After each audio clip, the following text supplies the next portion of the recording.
so during the construction of the bridge, did you think the noise was going to be this bad? Like, what were your concerns about it when construction was happening?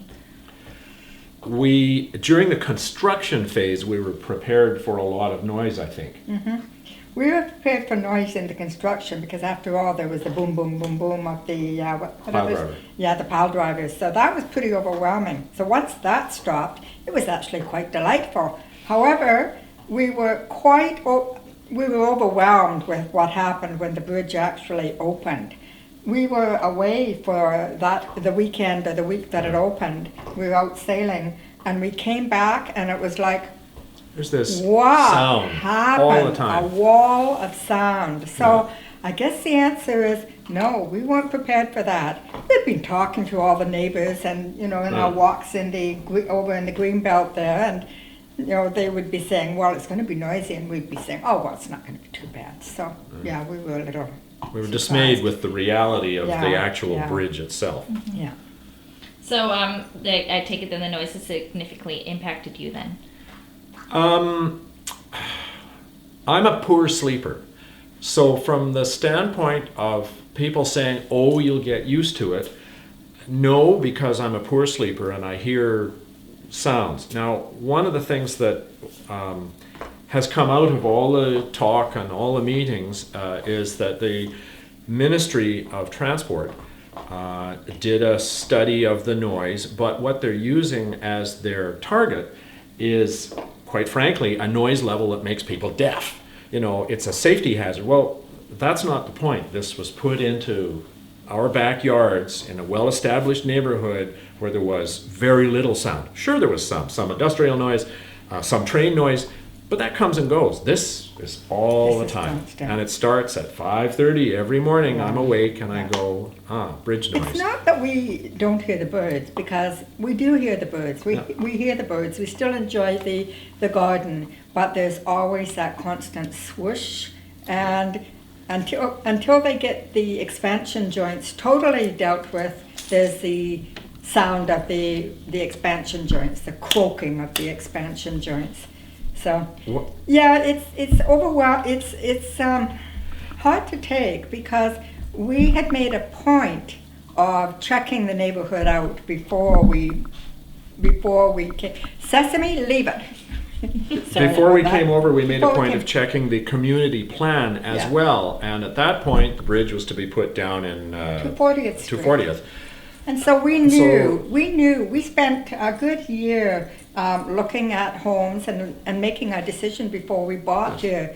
And we bought this particular home because we wanted to be on a green belt and have, the green belt around us, and we wanted the birds, and we liked walking through the, through the fields.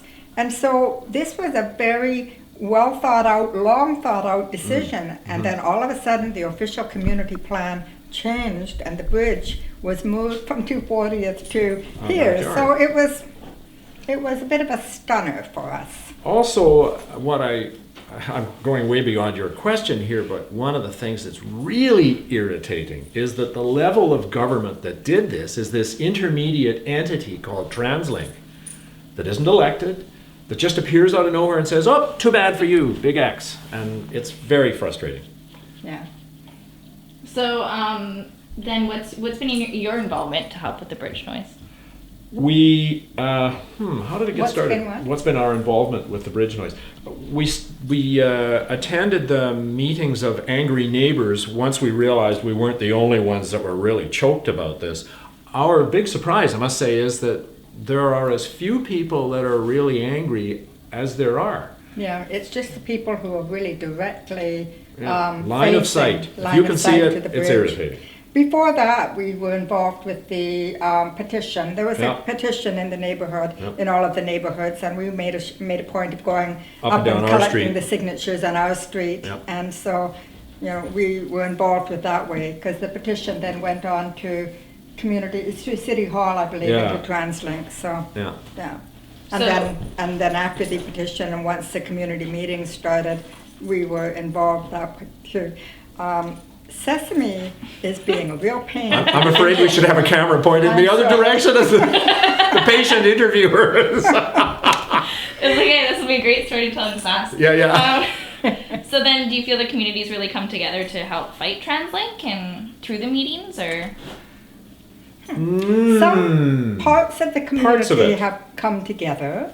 Again, the community it's quite amazing how few people are prepared to take action. Yes. And how few people sort of indicate that that they're impacted. Mind you, that's the way with people in any kind of, any kind of community issue. A lot of people will talk about it, but not too many people are actually prepared to take concrete action. Yeah. So, yes, some people have come together as a community to take action. Not enough. Not all of the people who are impacted by the noise. No. So what's been TransLink's opinion or argument about the bridge noise? It meets the provincial standard. It But meets as I the said standards earlier, set by the the Ministry of Transport. right. But those Ministry of Transport very high noise are levels. very high noise These levels. are not quiet Sunday afternoon Yeah. in the backyard noise levels. These are, if you're a highway worker working on the highway and you're exposed to very high levels, that's what those are set for, not It would for be us. different if we had been in a neighborhood bordering an industrial park before, but Let rephrase that. We are a noisy kind of industrial way. park. Like Yeah. if we were right next to noise anyway, then so what? But this is a green belt. This is a neighborhood, a residential neighborhood with green belt all around it. This is a well-established residential neighborhood, and Yeah. this wasn't part of any planning. And to go further with that question, we have suggested a number of ways, the group that has come together have suggested a number of things that could be done to ameliorate the noise. And TransLink has, two parts to this. The original noise study, which turned out to be right, probably accurately identified the amount of noise, but it also identified the fact that the expansion joints make you aware that there is other noise. Every time there's a deet, it's like an alarm clock going off, or I can't think of a better example, where suddenly your attention is focused once again on the noise. So one of the arguments was, okay, we eliminate or try to reduce the expansion joint noise down to the usual traffic hum level, and people won't notice it as much, and they're right. However, that's inside the house. Once you get outside the house, as you know from your own backyard, you're faced with this noise again. I lost where I was going with that. There's another part to it. What was your question? Oh, the question was, how has TransLink responded? So, Ah. among other things, the studies clearly said that the noise is related to speed. Obviously, a very slow car doesn't make much noise. A really fast car, you hear wind noise and you hear tire noise.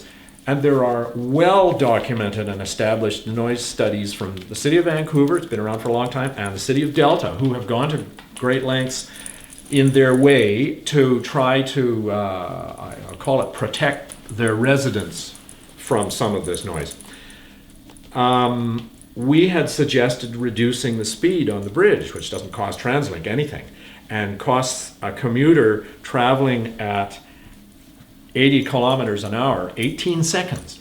18 seconds longer to reduce the speed by 10 kilometers an hour, which has a measurable effect. It reduces the noise by 50% roughly. Yeah. Now, the contrary argument is, oh, well, but there'll be speeders. Sure, there'll always be a percentage of speeders, but it's like, here's the rest of the traffic and here's the speeders. Well, if you reduce the whole chunk, then you've reduced the overall noise level, and that's what we're after here. Unfortunately, when TransLink didn't address the problems right from the beginning, Yep. and they waited for the community action groups to come together, then they, and they didn't come with concrete solutions. They were supposedly listening to the community. The community, every person in the community has a different idea of what will be Yeah, the answer. sure. So some people say, oh, we'll put the trees in and block the line of sight, and that will also reduce the noise. Well, actually, that doesn't work, but that's one of the things that they're now having to look at. And then there's put noise barriers in, and so now they're having to look at that, and and now they're coming back to the community group and saying, oh, it's not feasible. So What are they doing? They're supposedly letting us come up with ideas and suggestions, and they're looking into those suggestions and telling us why they will or won't work.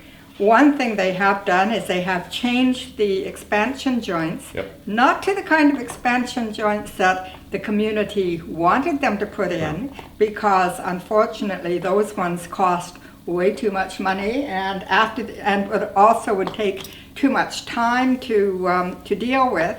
So they put in an intermediary solution that probably it's helpful.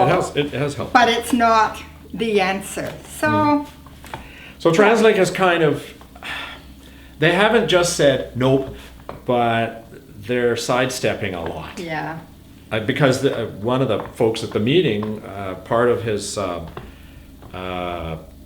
professorial duties at Simon Fraser has at some stage been noise reduction, and he came up with a study that said, if you have artificial lane narrowing things or even lines on the Yeah. bridge that make the lanes appear narrower, the speeder or the motorist's brain says, I have to slow down a little bit, I got to stay within the lanes, so you slow down.